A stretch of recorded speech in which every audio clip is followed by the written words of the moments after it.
یا سیدی یا رحمۃ للعالمین وعلی آلک واصحابک یا سیدی یا شفیع المسلمین۔ صدائیں درودوں کی آتی رہیں گی جنہیں سن کے دل شاد ہوتا رہے گا، صدائیں درودوں کی آتی رہیں گی جنہیں سن کے دل شاد ہوتا رہے گا۔ خدا اہل سنت کو آباد رکھے، محمد کا میلاد ہوتا رہے گا۔ اور میرے پیر صاحب لکھتے ہیں کہ چاند تاروں میں نصیب آج بڑی ہلچل ہے، چاند تاروں میں نصیب آج بڑی ہلچل ہے، یہی آثار بتاتے ہیں کہ آپ آتے ہیں، یہی آثار بتاتے ہیں کہ آپ آتے ہیں۔ اور دور حاضر میں یہ جو اس وقت حالات ہیں، حضور کے غلام حضور کی محبت کا پیغام اس انداز میں لیتے ہیں کہ ہم سب کچھ برداشت کر لیں گے، بھوکے رہ جائیں گے، پیاسے رہ جائیں گے، لیکن ہم نے حضور کی محبت پر کبھی کمپرومائز نہیں کیا۔ یہ 14 صدیوں سے حضور کے غلاموں کا وتیرہ رہا ہے، تو شاید نے اس کا پیغام اس انداز میں دیا ہے کہ ہم نے ہر دور میں تقدیس رسالت کی خاطر وقت کی تند ہواؤں سے بغاوت کی ہے، ہم نے ہر دور میں تقدیس رسالت کی خاطر وقت کی تند ہواؤں سے بغاوت کی ہے، چھوڑ کر سلسلہ سود و زیاں فقط نام محمد سے محبت کی ہے۔ اللہ یا رسول اللہ شان مصطفیٰ زندہ باد۔ علماء حق اہل سنت و جماعت زندہ باد۔ وہ فرانس کے وہ خبیث گستاخ ہوں یا دنیا کے کسی کونے میں ڈنمارک ہو، جہاں جہاں سے کوئی میرے کریم آقا صلی اللہ علیہ وسلم کی گستاخی کے بارے میں سوچتا ہے، آج یہاں پر اس خوبصورت مسجد میں بیٹھ کر حضور کے میلاد کی محفل میں ہر سنی کا یہ پیغام ہے، ہر سنی کا یہ نعرہ ہے، ہر سنی کا یہ جو حضور کے گستاخ ہیں ان کے لیے پیغام ہے کہ ہم وہ سنی ہیں، ہمارا حضور کے ساتھ محبت کا جو رشتہ ہے وہ یہ ہے کہ جنوب میں گردش ماحول کا رخ موڑ دیتے ہیں، جنوب میں گردش ماحول کا رخ موڑ دیتے ہیں، ہم وہ سنی ہیں جو ظالم کا پنجہ توڑ دیتے ہیں، اور میرے نبی کو توہین کی نظر سے نہ دیکھو، زمانہ جانتا ہے ہم ایسی آنکھیں پھوڑ دیتے ہیں۔ انتہائی واجب الاحترام، واجب القدر آج کی اس خوبصورت محفل پاک میں تشریف فرما ہماری اس خوبصورت مسجد کے امام محترم حضرت قبلہ علامہ مولانا حاجی عبدالرشید اطاری صاحب، آپ تشریف فرما ہے۔ حضرت خطیب اہل سنت حضرت علامہ مولانا خلیل احمد برکاتی صاحب، حضرت قبلہ علامہ مولانا حافظ خلیل احمد گوجر صاحب، ہمارے علامہ حضرت قبلہ علامہ قاری یونس قادری صاحب، اور ہماری پاکستان سنی تحریک تہذیب چکوال کے صدر محترم بھائی غلام شبیر قادری صاحب،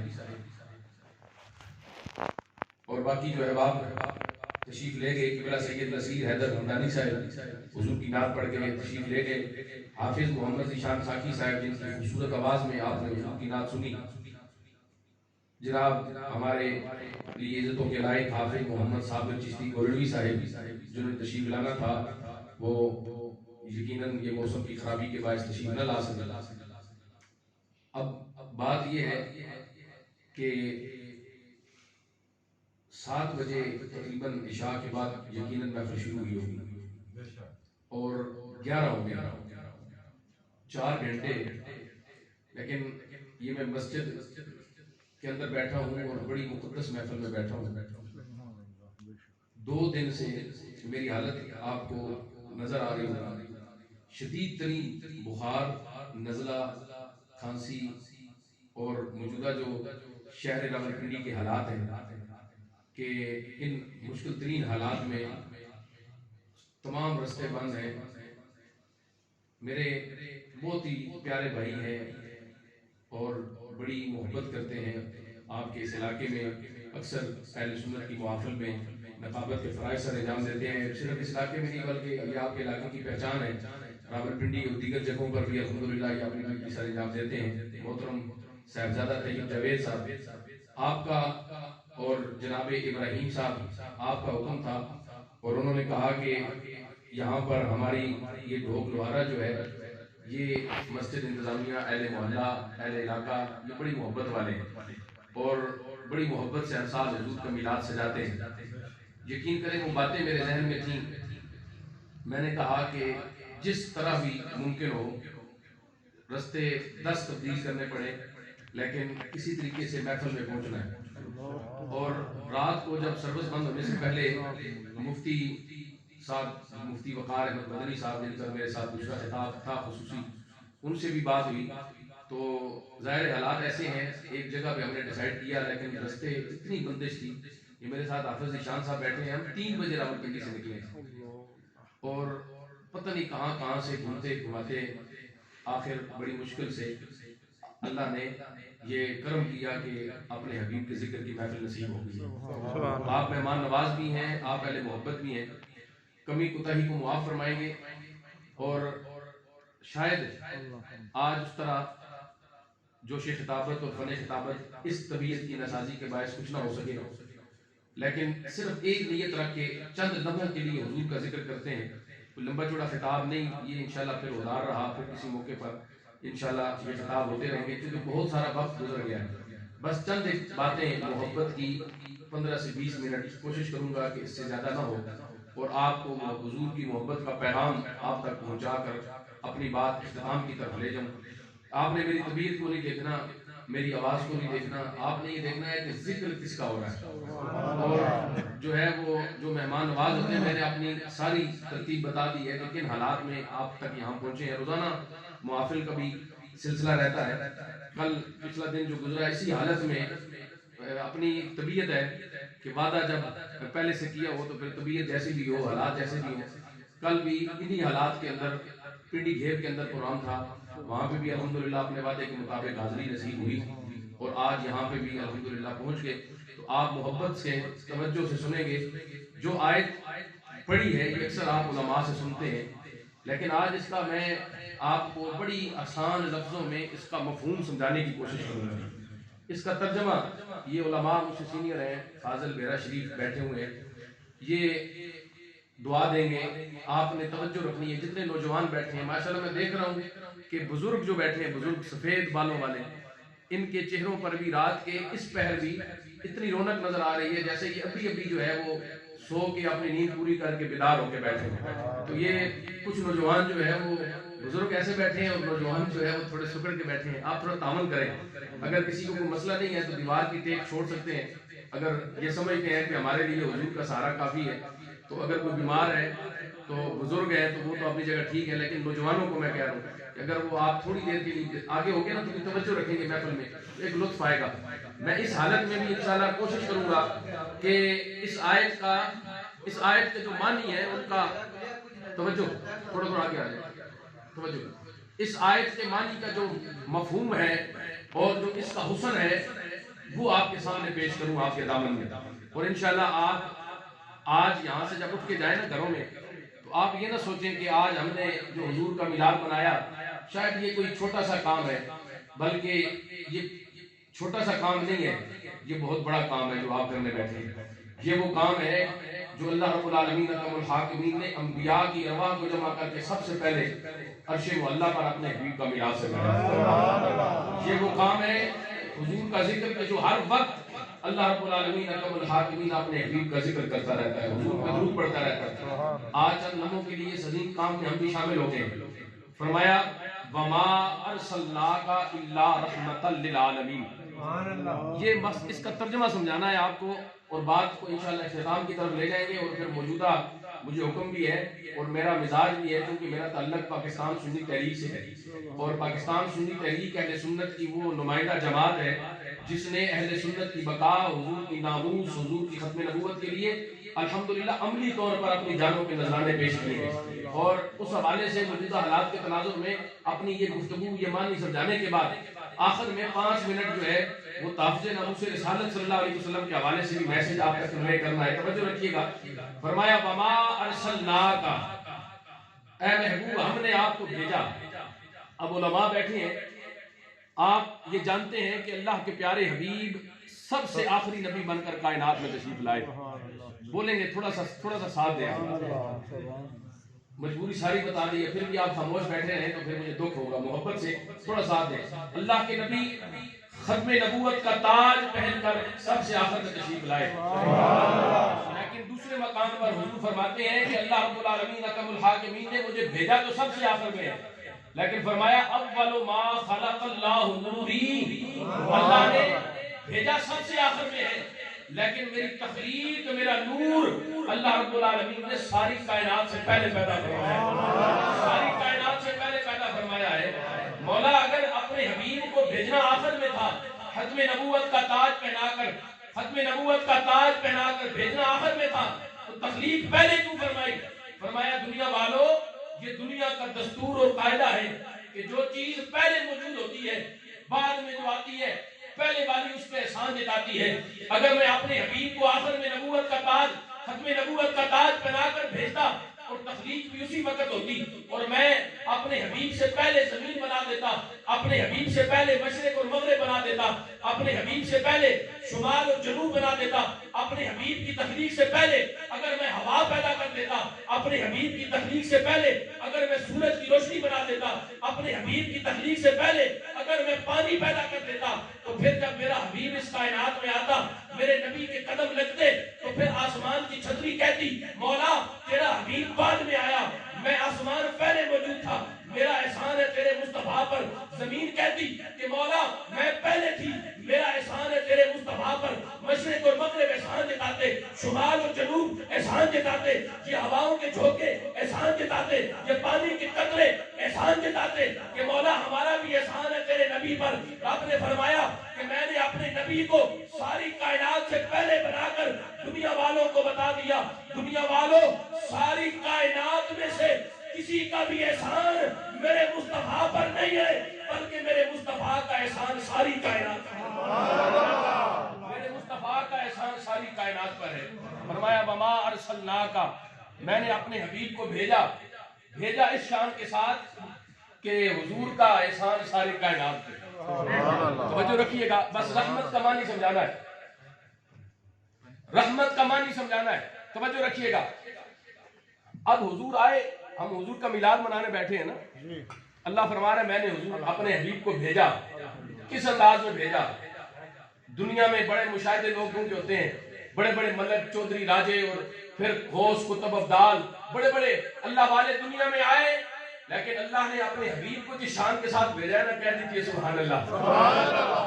یہ بات میں نہیں کر رہا، خود حضرت سیدہ آمنہ فرماتی ہے کہ جب حضور تشریف لائے تو حضور اس شان کے ساتھ آئے کہ خطرے حضور کا ختنہ بھی ہوا تھا، کہہ دیں سبحان اللہ، اور سر پہ تیل لگا ہوا تھا، آنکھوں میں سرما ڈلا ہوا تھا. اللہ کا نبی اس شان کے ساتھ آیا. حضرت آمنہ فرماتی ہے کہ جب میرا بیٹا اللہ کا محبوب کائنات کا حبیب اس کائنات کے اندر آیا، اس شان کے ساتھ آیا کہ غسل بھی دیا ہوا ہے، غسل بھی دیا ہوا ہے. اب دائیاں جو کھڑی ہیں انہوں نے کہا کائنات کا دستور ہے، بچہ پیدا ہوتا ہے اسے غسل دینا پڑتا ہے، اسے پاک کرنا پڑتا ہے. دائیاں اس ارادے سے آگے بڑھی کہ بچہ آیا ہے، اسے غسل دینا ہے، پاک کرنا ہے. محمد عربی کا میلاد منانے والوں، حضور کے غلاموں ناز کرو، اللہ نے تمہیں وہ اپنا حبیب عطا کر دیا ہے جس کا دنیا میں آنا بھی اس شان کے ساتھ.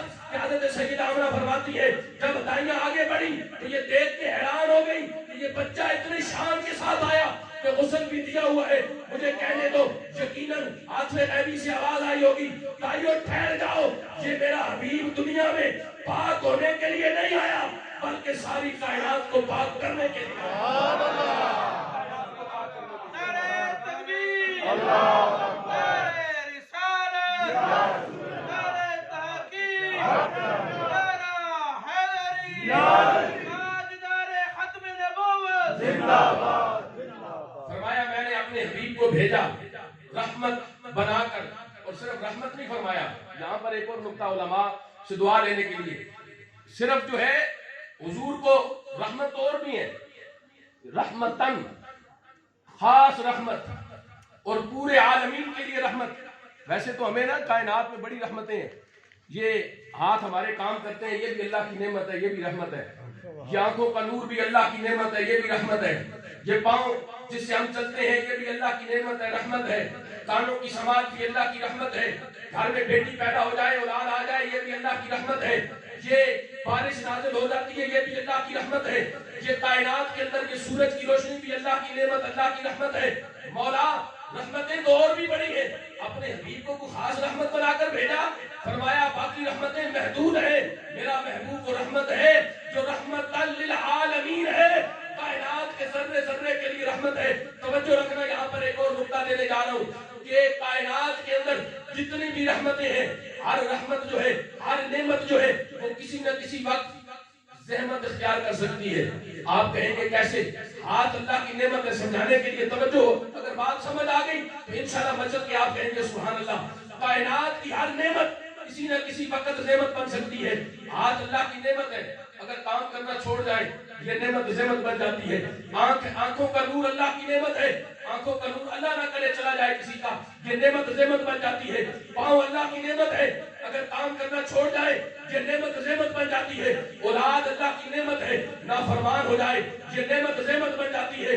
پانی اللہ کی نعمت ہے، بارش اللہ کی نعمت ہے، لیکن جب یہ سیلاب کی شکل اختیار کر جائے یہ نعمت زحمت بن جاتی ہے۔ سورج اللہ کی نعمت ہے، لیکن اگر تپش تیز ہو جائے یہ نعمت زحمت بن جاتی ہے۔ فرمایا کائنات کی جتنی نعمتیں ہیں وہ کسی نہ کسی وقت اور کسی نہ کسی صورت میں زحمت بن سکتی ہے، لیکن کائنات کی ایک ایسی نعمت ہے، ایک ایسی رحمت ہے جو میرا مصطفیٰ ہے، جو زحمت نہیں بنتا، جو سر کے بالوں سے لے کر پاؤں کے ناخنوں تک فقط رحمت کی رحمت بنا کر اس کائنات کے رحمت کی رحمت بنا کر وما ارسلناک الا رحمتا للعالمین۔ علماء کی توجہ۔ اچھا آپ الحمدللہ نماز پڑھتے ہیں نا سارے؟ جو نہیں پڑھتے کوشش کریں، حضور کے میلاد کا پیغام یہی ہے کہ ہم نے انشاءاللہ نماز پڑھنی ہے، حضور کو راضی کرنا ہے۔ نماز پڑھتے ہیں تو سورہ فاتحہ قرآن کھولے نا تو پہلی سورت سورہ فاتحہ اور پہلی آیت کون سی پڑھتے ہیں آپ؟ الحمدللہ رب العالمین۔ یہ میں آپ کو رحمت للعالمین کا جو ہے نا وہ ترجمے کا حسن آپ کو سمجھانے لگا ہوں۔ اس کو اگر سمجھنا ہے نا آسان لفظوں میں تو پھر سورہ فاتحہ کو کھولیں، پہلی آیت پڑھیں نا الحمدللہ رب العالمین، اور وہاں پر اللہ نے اپنا ذکر کیا، جب اپنا تعارف کروایا تو فرمایا الحمدللہ رب العالمین۔ جب اپنے حبیب کی باری آئی تو فرمایا وما ارسلناک الا رحمتا للعالمین۔ علماء بیٹھے ہیں کائنات کے جتنے بھی علماء نے ترجمے لکھے، سارے تراجم اٹھا کے دیکھ لیں، آپ کو ایک ہی ترجمہ ملے گا، کوئی تبدیلی نہیں ہے۔ جو عالمین وہاں پر ہے وہی عالمین یہاں پر ہے، جو عین وہاں پر ہے وہی عین یہاں پر ہے، جو لام وہاں پر ہے وہی لام یہاں پر ہے، جو میم وہاں پر ہے وہی میم یہاں پر ہے، جو یا وہاں پر ہے وہی یا یہاں پر ہے، جو نون وہاں پر ہے وہی نون یہاں پر ہے۔ فرمایا وہ رب العالمین، میرا حبیب رحمت للعالمین۔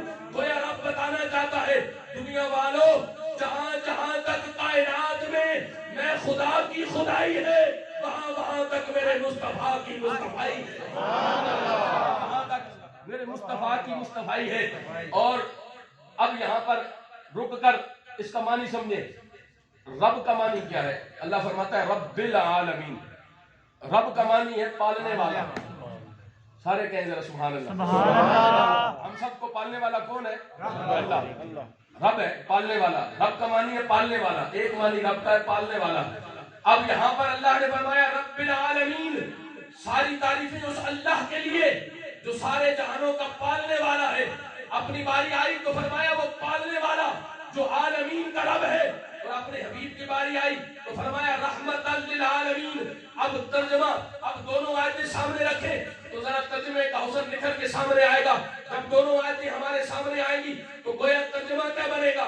رب العالمین رحمت للعالمین، وہ پالنے والا میرا مصطفیٰ رحمت۔ گویا ترجمہ یہ بنے گا کائنات میں جو جسے میرا رب پالتا ہے اس کے لیے میرے مصطفیٰ رحمت بن کے کائنات۔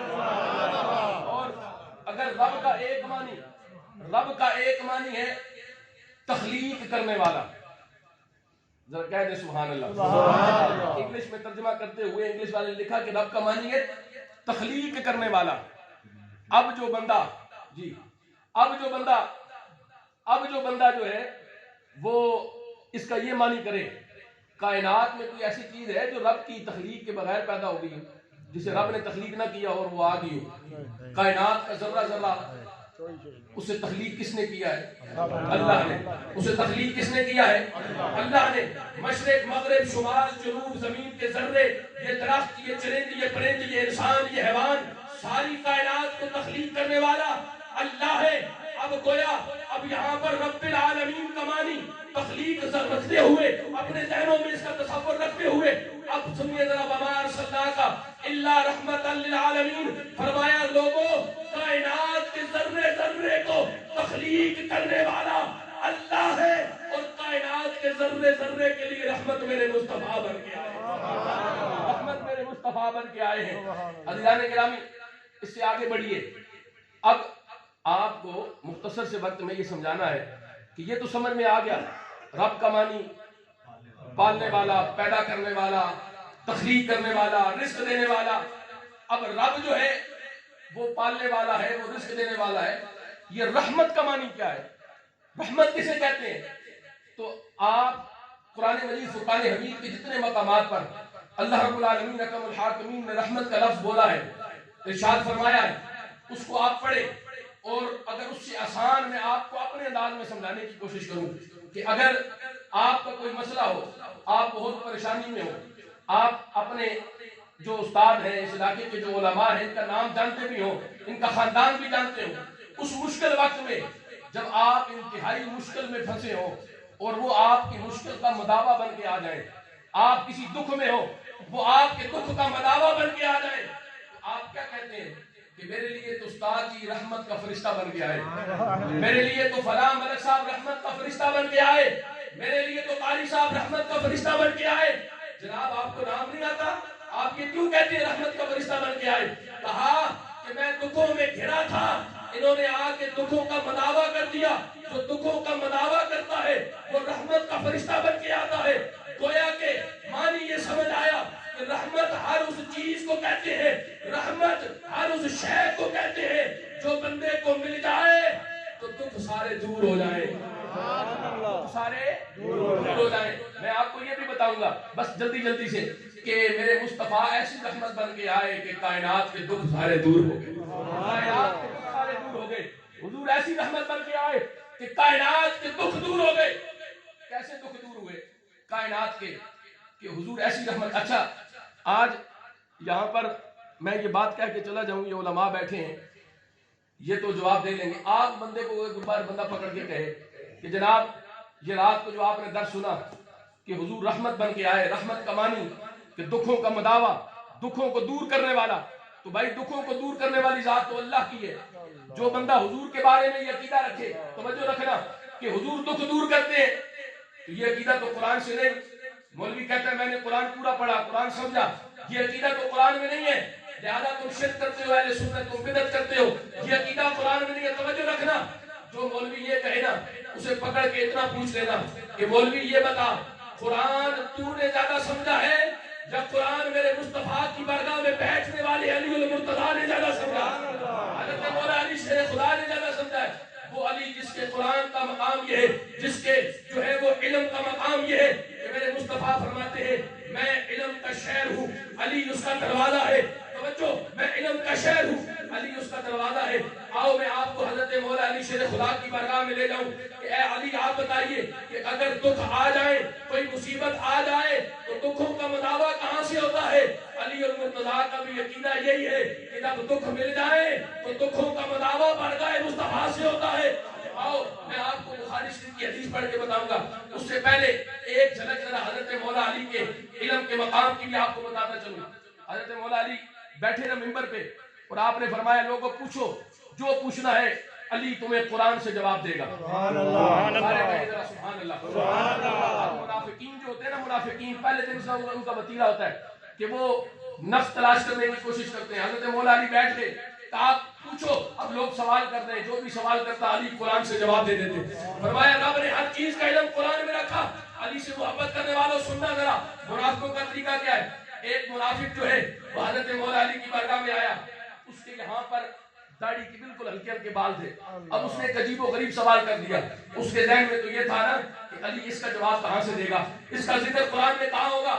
وہ کہنے لگا علی یہ بتائیے میرے چہرے پر یہ ہلکے ہلکے بال ہیں, میری داڑھی بڑی ہلکی ہلکی ہے, آپ کی داڑھی بڑی بھاری ہے, کیا اس کا ذکر بھی قرآن میں ہے کہ میری داڑھی ہلکی کیوں ہے, آپ کی داڑھی بھاری کیوں ہے.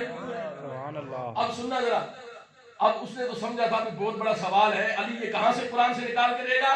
اسے کیا پتا تھا یہ دروازہ علی ہے.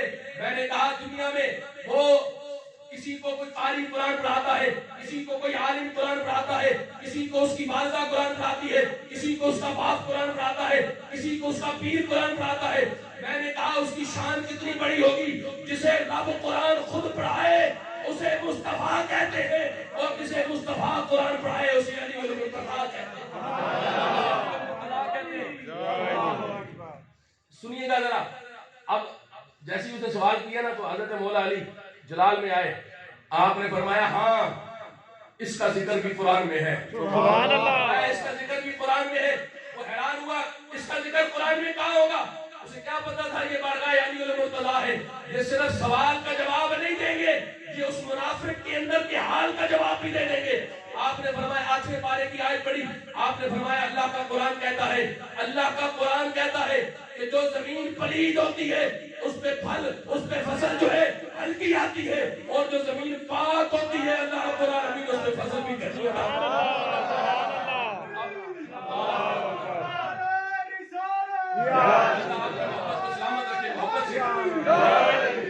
توجہ رکھیے گا. وہ علی, آئیے ذرا مولا علی کی بارگاہ میں چلتے ہیں اور اس سوال کا جواب لیتے ہیں کہ علی آپ نے تو قرآن حضور سے پڑھا ہے, کیا بندہ جب دکھ میں آ جائے تو دکھوں کے مداوے کے لیے حضور کی بارگاہ میں جانا چاہیے. اٹھائیے بخاری شریف اور جنگ خیبر کا موقع, بڑی معروف حدیث. میرے کریم آقا صلی اللہ علیہ وسلم نے فرمایا خیبر کا قلعہ فتح نہیں ہو رہا. حضور نے فرمایا اب اگر میں اس بحث میں چلا جاؤں گا تو بات لمبی ہو جائے گی, میں نے وعدہ کیا تھا مختصر, اس لیے میں نے اس موضوع کے ریلیٹڈ جو بات ہے وہ بتا کے آگے بڑھتا ہوں کہ حضور نے فرمایا میں جھنڈا دوں گا, عطا کروں گا. یہ بخاری شریف کے الفاظ ہیں. حضور نے فرمایا میں عطا کروں گا. اب یہاں پر بھی عقیدے کی ایک بات تو آتی ہے نا, صحابہ نے یہ تو نہیں کہا یا رسول اللہ آپ کیسے عطا کریں گے, عطا کرنے والا تو اللہ ہے. آپ یہ علماء بیٹھے ہیں, حضور نے فرمایا میں عطا کروں گا جھنڈا جس کو, اس کے ہاتھ میں اللہ فتح عطا فرمائے گا. اور کب عطا کروں گا, حضور نے فرمایا کل عطا کروں گا. یہ بخاری شریف کی صحیح حدیث ہے. اب حضور فرمائے کل عطا کروں گا اور میں عطا کروں گا, دونوں باتیں. اب صحابہ کہہ دیتے نا, توحید صحابہ سے بڑھ کے سمجھنے والا تو کوئی نہیں. صحابہ کہہ دیتے یا رسول اللہ صلی اللہ علیہ وسلم ہم نے تو جو دین سیکھا ہے, ہم نے تو جو توحید کا درس سیکھا ہے وہ یہ کہتی ہے کہ کل کا علم اللہ کے سوا کسی کے پاس نہیں اور دینے والا صرف اللہ ہے. لیکن جب حضور نے فرمایا کہ میں عطا کروں گا اور کل دوں گا, سنو ذرا, جو ہے بخاری شریف کی شرح لکھتے ہوئے محدثین نے بڑی یہاں پر پتے کی بات لکھی. انہوں نے کہا صحابہ نے اعتراض نہیں کیا بلکہ صحابہ نے عمل کیا کیا. راتوں کو نا صحابہ اس رات جس صبح حضور نے جھنڈا دینا تھا, صحابہ مصلی بچھا کے بیٹھ گئے. صحابہ رب سے دعائیں مانگنے لگے. ہر صحابی کی تمنا تھی مولا آج تیرا حبیب جھنڈا مجھے عطا کر دے تو فتح میرے ہاتھ میں ہو جائے. ذرا کہتے جائیں جو نقطہ سمجھانے لگا ہوں, یا مولا تیرا حبیب صبح جھنڈا مجھے عطا کر دے. اور امام بخاری نے لکھا ہے کہ ان صحابہ کے اندر ایک ایسے صحابی بھی تھے جو زخمی حالت میں پچھلے کسی جنگ سے زخمی ہو کے آئے تھے. ابھی ان کی ٹانگ جو ہے وہ ٹھیک طرح سے چل بھی نہیں سکتے تھے. کرنا کیا تھا, خیبر کا قلعہ فتح کرنا تھا. ساتھی نے پوچھا ارے تو کیوں دعائیں کرتا ہے, تو تو ابھی زخمی ہے, کیسے خیبر کا قلعہ فتح کرے گا. سنو ذرا اس صحابی رسول کا جواب. اس نے کہا تم نے سنا نہیں, میرے مصطفیٰ نے کہا جسے میں جھنڈا عطا کر دوں گا اللہ اس کے ہاتھ سے فتح عطا کر دے گا. صبح خیبر کا قلعہ اپنی طاقت کے بل بوتے پہ نہیں بلکہ میرے مصطفیٰ کی عطا سے فتح ہوگا. اللہ یا رسول اللہ, تحقیق, اللہ آپ کی مدد. اب جب صبح آئی نا تو حضرت مولا علی شیر خدا, توجہ میری طرف, حضرت مولا علی شیر خدا رضی اللہ تعالیٰ عنہ, آپ کی آنکھیں خراب, آپ کی آنکھوں میں پانی جاری ہے, شوب چشم. اب جو ہے حضرت مولا علی شیر خدا رضی اللہ تعالیٰ عنہ وہ اپنی آنکھوں پر دکھ لے کر، میں نے کہا تھا رحمت کا معنی سمجھانا ہے، رحمت کا معنی ہے دکھوں کو دور کرنے والا، توجہ رکھنا۔ اب علی جیسا قرآن پڑھنے والا، علی جیسا قرآن کا علم رکھنے والا، جو ہر چیز کا علم قرآن سے جواب دے رہا ہے، وہ علی قرآن کو سمجھنے والا، اب وہ جانتا تھا کہ دکھوں کا مداوع کس بارگاہ سے ہونا ہے۔ حضرت مولا علی آگے، بخاری شریف کی حدیث ہے، حضور کی بارگاہ میں آگے کہنے لگے یا رسول اللہ صلی اللہ علیہ وسلم مجھے اشوب چشم ہے، یہ آنکھوں کی بیماری ہو گئی ہے، یا رسول اللہ کرم فرمائیے۔ آپ کرم فرمائے، میرا یہ آنکھوں والا دکھ دور فرما دے، اس لیے کہ اللہ نے آپ کو رحمت للعالمین بنا کر بھیجا ہے۔ اب میرے مصطفیٰ نے کیا کیا؟ فرمایا علی آنکھ نزدیک کرو۔ علی نے آنکھ نزدیک کی، میرے کریم آقا نے اپنا لعاب علی کی آنکھ میں ڈالا۔ حضرت مولا علی فرماتے ہیں بس لعاب ڈلنے کی دیر تھی، میرا وہ سارا دکھ دور ہو گیا، اور اللہ رب العالمین نے علی کو شفا عطا فرمائی۔ اگر آپ کا ذوق ساتھ دے تو یہیں پر ایک اور محبت کی بات نہ کروں، بڑی محبت کی بات ہے، انشاءاللہ طرف جائیں گے آپ اس سے اگلی۔ حضرت مولا علی فرماتے ہیں ایک وقت بعد میں ایسا آیا کہ لوگوں نے حضور کے علم پہ اعتراض کیا، کوفہ کا ممبر لگا کے حضرت مولا علی شیر خدا ممبر پہ بیٹھے، لوگوں کے سوالوں کے جواب دے رہے ہیں۔ جب یہ منظر دیکھا نا، رب تعالیٰ نے جبریل امین کو بھیجا، جبریل بشری لباس پہن کر حضرت علی کی محفل میں آ گئے، اور آ کر حضرت علی سے سوال کر دیا۔ آپ نے علماء سے سنا ہوگا، حضرت علی سے سوال کر دیا علی یہ بتائیے اس وقت جبریل کدھر ہے؟ سوال کرنے والا جبریل ہے، حالت بشری میں ہے۔ کہنے لگا علی بتائیے، آپ کہتے ہیں کہ آپ سارے علم جانتے ہیں، بتائیے اس وقت جبریل کدھر ہے؟ حضرت مولا علی شیر خدا نے اپنی نگاہوں کو اٹھایا، دائیں دیکھا، بائیں دیکھا، نیچے دیکھا، اور آنکھیں کھول کے کہنے لگے میں نے اوپر دیکھا تو سدرۃ المنتہا تک دیکھ لیا، میں نے نیچے دیکھا تو تخت الثری تک دیکھ لیا، مشرق سے مغرب دیکھ لیا، مجھے کہیں جبریل نظر نہیں آیا۔ مجھے لگتا ہے اے سوال کرنے والے تو ہی جبریل ہے، تو ہی جبریل ہے۔ اب یہ معاملہ تو ختم ہو گیا۔ بعد میں ساتھیوں نے پوچھا علی آپ نے یہ کمال کہاں سے لیا کہ آپ نگاہ اٹھائیں تو سدرۃ المنتہا تک دیکھ لیں، آپ نگاہ اٹھائیں، آپ نگاہ نیچے کریں تو تخت الثری تک دیکھ لیں۔ حضرت علی فرمانے لگے لوگوں یہ میری آنکھ کا کمال نہیں ہے، یہ کمال تو وہ جنگ خیبر کے موقع پر جو میرے مصطفیٰ نے میری آنکھوں پر اپنا لعاب لگایا تھا، بس وہ لعاب لگنے کی دیر تھی کہ اس کے بعد علی کو رب نے اتنا کمال دے دیا کہ حضور کے لعاب کی برکت سے، اس لیے کہ حضور رحمت للعالمین بن کے آئے، حضور کے لعاب کی برکت سے اب علی نگاہ اٹھاتا ہے تو سدرۃ المنتہا تک دیکھتا ہے، سدرۃ المنتہا تک۔ اب ایک مقام نہیں، حضرت قتادہ رضی اللہ تعالیٰ عنہ حضور کے صحابی ہیں، جنگ کے دوران آنکھ پہ لگ گیا تیر، آنکھ آ گئی باہر۔ حضرت قتادہ جانتے تھے نا بھی آنکھ باہر آ گئی ہے، کسی حکیم کے پاس جاؤں، عقیدہ دے رہا ہوں ذرا توجہ، بس بات سمجھ رہا ہوں۔ آنکھ کا ڈیلا رکھا ہاتھ میں، قتادہ جانتے تھے وما ارسلناک الا رحمتا للعالمین، کہ حضور ایسی رحمت بن کے آئے کہ اس دکھ کا مداوع اب حضور کی بارگاہ میں ہونا ہے۔ آنکھ کا ڈیلا ہاتھ میں رکھ کر نہ حضور کی بارگاہ میں آگے، میرے کریم آقا نے دیکھا، فرمایا قتادہ کیا ہوا؟ یا رسول اللہ آنکھ باہر آ گئی۔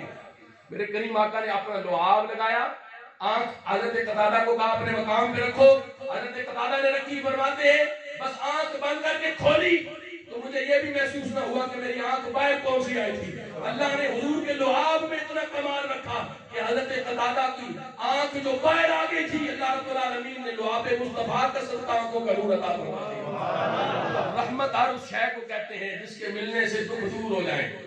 اب توجہ رکھنا، اب میں اور آپ یہاں پر حضور کا میلاد منانے بیٹھے ہیں۔ اب کوئی بندہ یہ کہے کہ جناب کوئی مولوی اکڑ جائے کہ میں تو نہیں مناتا حضور کا میلاد، بس میں تو نہیں مناتا، میں کہتا ہوں حضور ایسی رحمت بن کے آئے، ایسی رحمت بن کے آئے، کیسا دکھوں کا مداوع ہے یار۔ آج بھی اگر ہم حضور کا میلاد نہ منائیں، شکر ادا نہ کریں، یہ علماء سے پوچھیں جب حضور رحمت بن کے نہیں آئے تھے نا تو معاشرے میں ہماری حالت کیا تھی؟ 1450 سال پیچھے چلے جائیں، یہ آج جو معاشرے میں لوگ ہماری عزت کرتے ہیں، ہمارے کوئی کتنا ہی گنہگار کیوں نہ ہو لوگ اسے پھر بھی حاجی صاحب کہہ کے بلاتے ہیں، کوئی کتنا ہی گنہگار کیوں نہ ہو لوگ اسے نمازی سمجھتے ہیں، عزت کی نگاہ سے دیکھتے ہیں۔ جب میرے مصطفیٰ رحمت بن کر کائنات میں نہیں آئے تھے نا، ہر طرف جب دکھ ہی دکھ تھے، اس وقت حالت یہ تھی اگر کوئی ایک گناہ کرتا اس کا گناہ اس کی پیشانی پہ لکھ دیا جاتا۔ یہ بس پیغام دے رہا ہوں آخری اسلامی لمحات میں، اس کا گناہ اس کی پیشانی۔ آج یہ نوجوان فیصلہ کر لیں کہ ہم حضور کا میلاد منائیں کیوں نہ منائیں, ہم اپنے گھروں کو سجائیں کیوں نہ سجائیں, ہم رب کا شکر ادا کریں کیوں نہ کریں کہ اللہ نے اتنا کرم کیا اپنے حبیب کو بھیج کر, ایسی رحمت بھیجی کہ اگر حضور رحمت بن کے نہ آتے, ہماری پیشانیوں پر توجہ رکھنا, اگر ہمارے اعمال ہمارے گناہ لکھ دیے جاتے, مجھے بتاؤ میرے سمیت صبح سے شام تک ہم کتنے گناہ کرتے ہیں, دن میں کتنے جھوٹ بولتے ہیں, کتنی دغا بازیاں کرتے ہیں, کتنا کمزوروں کا حق چھینتے ہیں, کتنی چغلیاں کرتے ہیں. اگر یہ سارا کرتوت ہمارے روزانہ لکھ دیے جاتے, بتاؤ میرے سمیت کوئی بندہ کسی کو منہ دکھانے کے قابل رہتا؟ ہم تو کسی کو منہ دکھانے کے قابل نہ رہتے.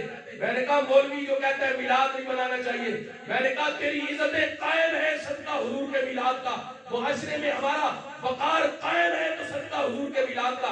میں نے کہا فیصلہ کر لیتے ہیں, جادی بحث میں نہیں جاتے, اپنے گھروں میں جاؤ, میرے سمیت سارے آئینے کے سامنے شیشے کے سامنے کھڑے ہو جاؤ, بس تھوڑی دیر کے لیے توجہ سے اپنے گریبانوں میں جھانکو, اپنے اعمال دیکھو اور پھر اپنے چہرے دیکھو.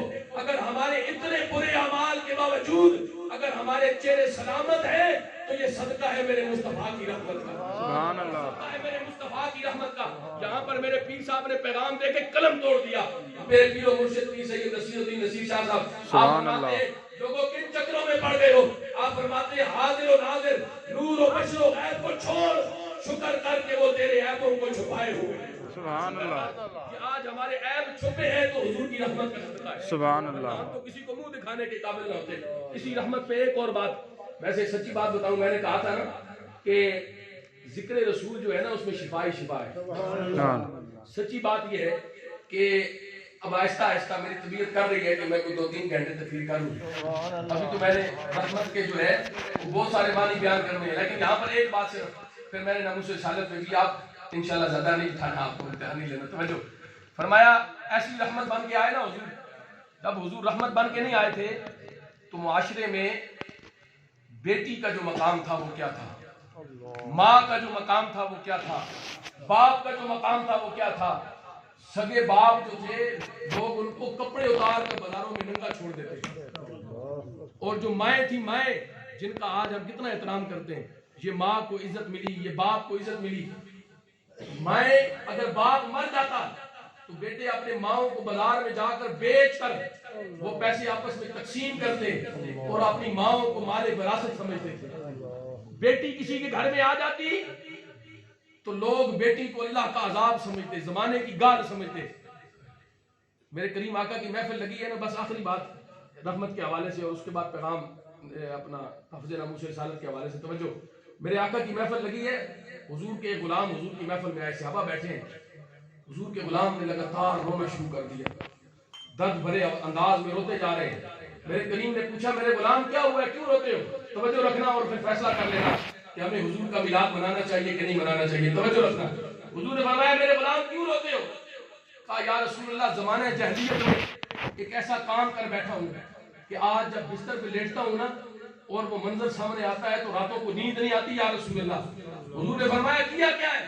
کہا یا رسول اللہ جب زمانہ جاہلیت تھا, جب آپ رحمت کی شان کے ساتھ اس کائنات میں نہیں آئے تھے, اس وقت ہمیں تو بیٹیاں گال لگتی تھی, بیٹیاں اللہ کا عذاب لگتی تھی. میں تجارت کی غرض سے کچھ عرصے کے لیے باہر گیا, پیچھے میری بیٹی پیدا ہو گئی. بیٹی جو ہے وہ اس قابل ہو گئی کہ چلنے لگی, بولنے لگی.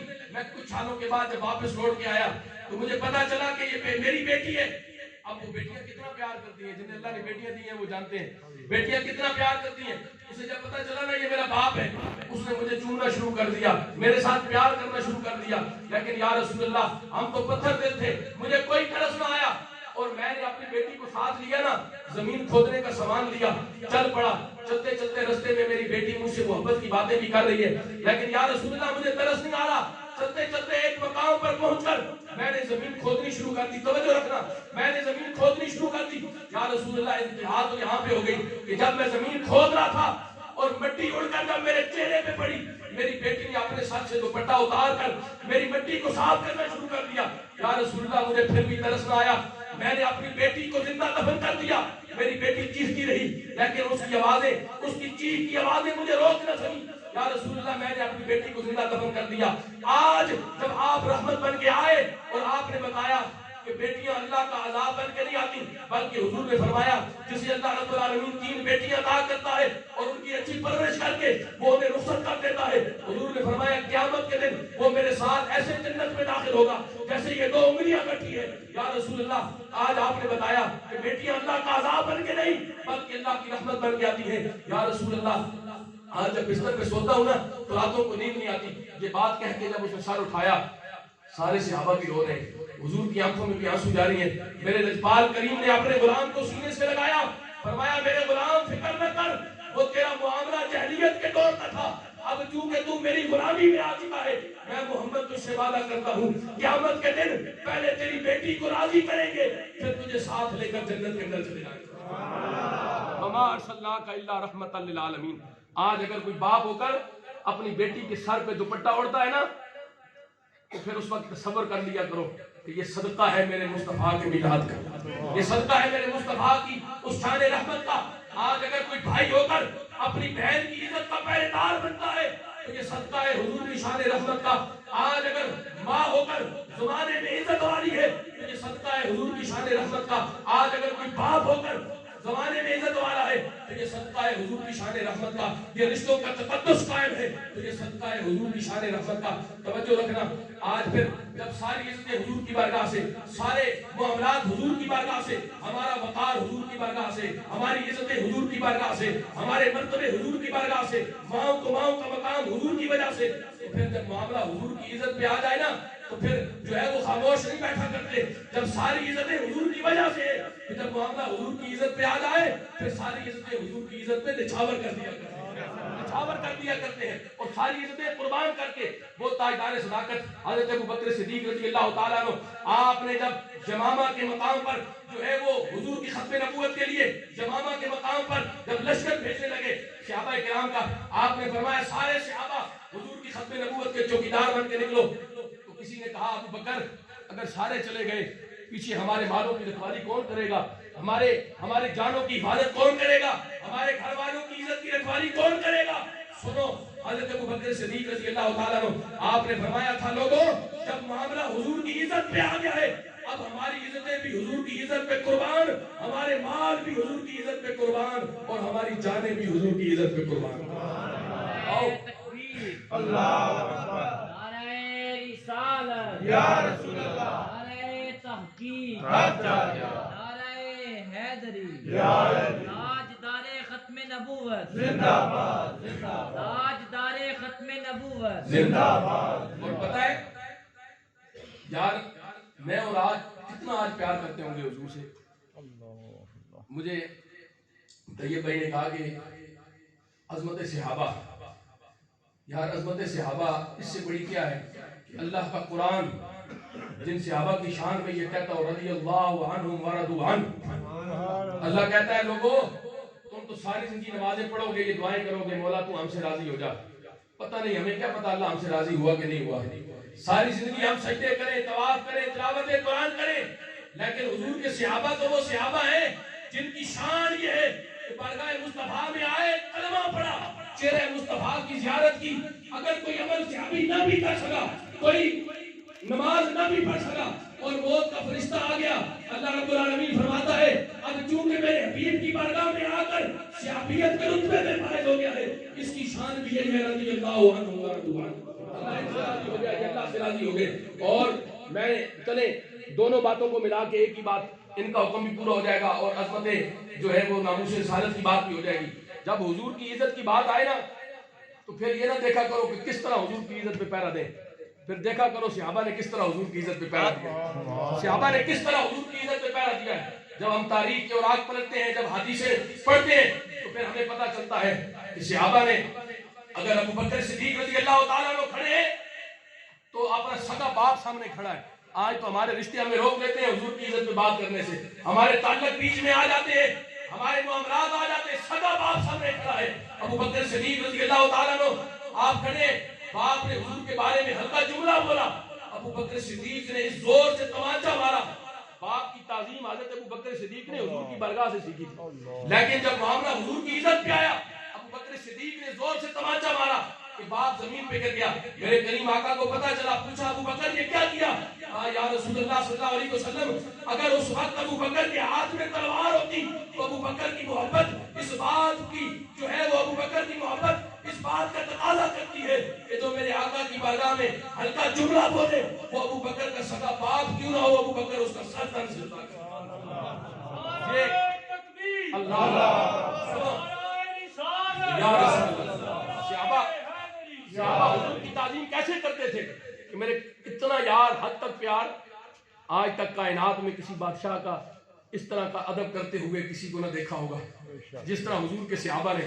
کبھی ہم دیکھتے ہیں حدیث کا مطالعہ کرتے ہوئے کہ صحابہ نبی رحمت صلی اللہ علیہ وسلم کا پیشاب مبارک بھی پی جایا کرتے ہیں.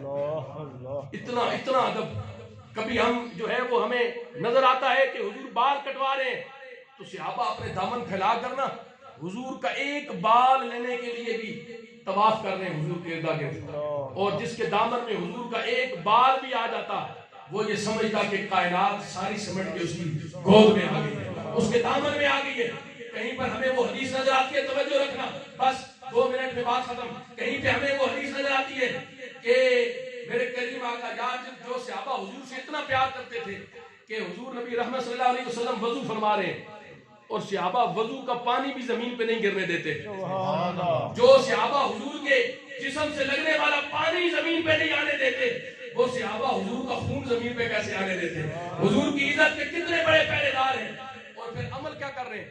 بس ایک ہی حدیث اور اپنے عقیدے کی بات کہہ کے کسی ذوق میں بات ختم کر جاؤں گا. توجہ رکھنا, حضور وضو کر رہے ہیں. اب ذرا لطف لینا اس بات کا, اس عقیدت کا, اس محبت کا. حضور وضو کر رہے ہیں, صحابہ اپنے ہاتھ پھیلا کرنا ایک قطرہ بھی زمین پہ نہیں آنے دے رہے. یار اتنا ادب حضور کی بارگاہ کا, اتنا ادب کہ جسم سے لگنے والا پانی بھی زمین پہ نہیں آنے دے رہے. اور پھر صرف یہ نہیں کہ اٹھا کر کسی برتن میں رکھ رہے ہو, بلکہ ادب کر کیا رہے ہیں, صحابہ کر کیا رہے ہیں کہ زمین پہ بھی نہیں آنے دیتے اور پھر اپنے ہاتھوں کو یوں مل کے نا وہ پانی اپنے چہروں پہ مس کر رہے ہیں. اور اگر کسی کو پانی کا قطرہ نہ ملتا وہ دوسرے صحابی کے ہاتھ سے ہاتھ مس کر کے اپنے چہروں پہ مس کر لیتے. کتنے حسن کی بات کہنے جا رہا ہوں یار, کتنا ادب حضور کی بارگاہ کا کہ پانی کا قطرہ بھی زمین پہ نہ آئے.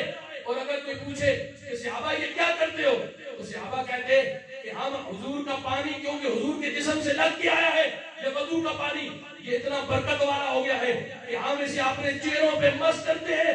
اللہ رب العالمین اس پانی کی برکت سے ہمارے چہروں کے نور میں اضافہ فرما دیتا ہے, چہروں کے نور میں. اس لیے کہ صحابہ کا یہ عقیدہ تھا کہ چہروں کا نور بھی ملتا ہے بارگاہ مصطفیٰ سے محبت سے, چہروں کا نور بھی ملتا ہے بارگاہ مصطفیٰ سے, اور سینوں کا نور بھی ملتا ہے بارگاہ مصطفیٰ سے. چہروں کی چمک بھی بارگاہ مصطفیٰ سے, سینے روشن ہوتے ہیں تو یہ بھی بارگاہ مصطفیٰ سے. تو پھر مجھے عقیدے کی بات کہنے دو کہ اس کائنات میں جس کو چمک ملی ہے میرے مصطفیٰ کی بارگاہ سے ملی, جس کو چمک ملی ہے میرے مصطفیٰ کی بارگاہ سے ملی ہے. اگر اس کائنات میں حضرت آدم علیہ السلام چمکے, چمکنا آدم کا تھا, چمک میرے مصطفیٰ کی تھی. 2 منٹ میں بڑی خوبصورت عقیدے کی بات, چمکنا آدم کا تھا, چمک میرے مصطفیٰ کی تھی. نوح علیہ السلام چمکے, چمکنا نوح علیہ السلام کا تھا, چمک میرے مصطفیٰ کی تھی. ابراہیم خلیل چمکے, چمکنا ابراہیم خلیل کا تھا, چمک میرے مصطفیٰ کی تھی. موسیٰ کلیم چمکے, چمکنا موسیٰ کلیم کا تھا, چمک میرے مصطفیٰ کی تھی. عیسیٰ روح اللہ چمکے, چمکنا عیسیٰ کا تھا, چمک میرے مصطفیٰ کی تھی. میرے مصطفیٰ کی امت میں سب سے پہلے ابو بکر صدیق چمکے, چمکنا ابو بکر کا تھا, چمک میرے مصطفیٰ کی تھی. حضرت سیدنا فاروق اعظم چمکے, چمکنا فاروق اعظم کا تھا, چمک میرے مصطفیٰ کی تھی. حضرت سیدنا عثمان غنی چمکے, چمکنا عثمان غنی کا تھا, چمک میرے مصطفیٰ کی تھی. علی المرتضیٰ چمکے, چمکنا علی المرتضیٰ کا تھا, چمک میرے مصطفیٰ کی تھی. حسین کریمین چمکے, چمکنا حسین کریمین کا تھا, چمک میرے مصطفیٰ کی تھی. پھر مجھے کہنے دو علم کی دنیا پر حضرت امام اعظم ابو حنیفہ چمکے, چمکنا امام اعظم ابو حنیفہ کا تھا, چمک میرے مصطفیٰ کی تھی. اور بغداد کی دھرتی پر غوث اعظم چمکے, چمکنا غوث اعظم کا تھا, چمک میرے مصطفیٰ کی تھی. لاہور کی دھرتی پر دادا علی حجویری چمکے, چمکنا دادا علی حجویری کا تھا, چمک میرے مصطفیٰ کی تھی. اور گولنے کی دھرتی پر پیر میرے علی چمکے, چمکنا میرے علی کا تھا, چمک میرے مصطفیٰ کی تھی. جب یہ چمک دیکھی نا عاشقوں کے امام اعلیٰ حضرت امام شاہ احمد رضا خان فاضل بریلوی رحمۃ اللہ تعالی علیہ, تو آپ نے قلم اٹھایا اور قلم توڑ کے رکھ دیا. آپ فرماتے ہیں چمک تجھ سے پاتے ہیں سب پانے والے, میرا دل بھی چمکا دے چمکانے. عشق و محبت, عشق و محبت. عشق و محبت عشق و محبت اللہ تعالیٰ آپ کی یہ محفل سجانا، آپ کا اہتمام کرنا، اتنی دیر تک رات دیر تک بیٹھنا اپنی برگاہ میں قبول فرمائے، اور اس طبیعت کی ناسازی کے باوجود اتنی دیر اس دل جمی سے، اس محبت سے آپ کا یہ گفتگو سننا، اللہ رب العالمین یہ سب محبتیں اپنی برگاہ میں قبول فرمائے، اور انشاءاللہ یہ حضور کی رحمت صرف دنیا میں نہیں قبر میں بھی حضور کی رحمت کام آئے گی۔ میرے پاس اگر میری طبیعت ہوتی، وقت ہوتا تو میں اس پہ بات کرتا، حشر کے میدان میں بھی جب کوئی کام نہیں آئے گا، بیگانے اپنے سارے چھوڑ جائیں گے، اپنے بیگانے محبت کرنے والے، پیار کرنے والے، تعلق دار، سگا باپ، قیامت کے میدان میں سگے باپ کو بھی بیٹا پکڑ کے کہے گا نا کہ ایک نیکی چاہیے، باپ کہے گا آج نیکی نہیں مل سکتی، ماں اپنے رستے پہ ہوگی، باپ اپنے رستے پہ ہوگا، لیکن قربان جائیے اس وقت بھی اس امت کی فکر میں اگر کوئی ہوگا نا، میری اور تیری فکر میں، وہ کوئی اور نہیں، وہ آمنہ کا لال ہوگا۔ جس نبی کا میلاد منانے بیٹھے ہو، میرے مصطفیٰ نے اپنے صحابی سے کہا تھا یا رسول اللہ قیامت کے دن اگر آپ کو ڈھونڈنا پڑے تو کہاں ڈھونڈے؟ حضور نے فرمایا میرے غلام، اب حضور کہہ دیتے نا کہ اے میرے غلام تو مجھے قیامت کے دن کہاں ڈھونڈے گا، میں نبیوں کا امام، میں اللہ کا حبیب، قیامت کے دن وہ محشر کا میدان وہ تو اللہ نے سجائی میری عظمت کے اعلان کے لیے، یہ ہمارا ایمان ہے نا، ورنہ رب چاہتا جنتیوں کو جنت میں اٹھا دیتا، جہنمیوں کو جہنم میں اٹھا دیتا۔ وہ اعلیٰ حضرت کے بھائی نے غالباً لکھا تھا، امام حسن، آپ نے بڑی خوبصورت بات لکھی، آپ نے فرمایا یہ حشر کا جو میدان سجے گا نا، یہ اعمال کے حساب کتاب کے لیے نہیں ہے، وہ اللہ تو علی کل شیء قدیر ہے، وہ چاہتا جنتیوں کو جنت میں بھیج دیتا، جہنمیوں کو جہنم میں۔ آپ فرماتے ہیں فقط اتنا سبب ہے انعقاد بزم محشر کا کہ ان کی شان محبوبی دکھائی جانے والی ہے، قیامت کا دن ہوگا جب اپنے بھی ساتھ چھوڑ جائیں گے۔ اور صحابی نے جب پوچھا تو حضور نے فرمایا میرے غلام قیامت کے دن مجھے ڈھونڈنا ہوا نا تو حوض کوثر پہ آ جانا۔ یا رسول اللہ وہاں پہ کیا کر رہے ہوں گے؟ فرمایا میری پیاسی امت آ رہی ہوگی، میں اپنے غلاموں کو کوثر کے جام پہ لا رہا ہوں۔ یار اتنا لجپال نبی، اتنا کریم نبی، اتنی بڑی رحمت نبی، اور یا رسول اللہ اگر وہاں پہ نہ پائے تو فرمایا پھر میدان عمل پہ آ جانا۔ یا رسول اللہ وہاں پہ کیا کر رہے ہوں گے؟ فرمایا میری امت کے اعمال تل رہے ہوں گے، اگر کسی کا عمل کم ہوگا تو میں محمد اپنی شان کے ساتھ اس عمل کو پورا کر رہا ہوں۔ یا رسول اللہ وہاں پہ نہ پائے تو فرمایا پھر جو ہے وہ پل صراط پہ آ جانا۔ یا رسول اللہ وہاں پہ کیا کر رہے ہوں گے؟ فرمایا وہ پل صراط جو بال سے زیادہ باریک، جو تلوار سے زیادہ تیز، لوگ کٹ کٹ کر جہنم میں گر رہے ہوں گے، جب میرے امتیوں کی باری آئے گی میں اپنے امتیوں کو سہارا دے کر جنت میں پہنچا رہا ہوں۔ جو نبی دنیا میں نہ بھولا، جو نبی خبر میں نہ بھولا، جو نبی حشر کے میدان میں کام آئے گا، تو ہم پھر کیوں نہ حضور کا میلاد شان و شوکت سے منائے۔ اللہ رب العالمین سب کی یہ کاوش اپنی برگاہ میں قبول فرمائے۔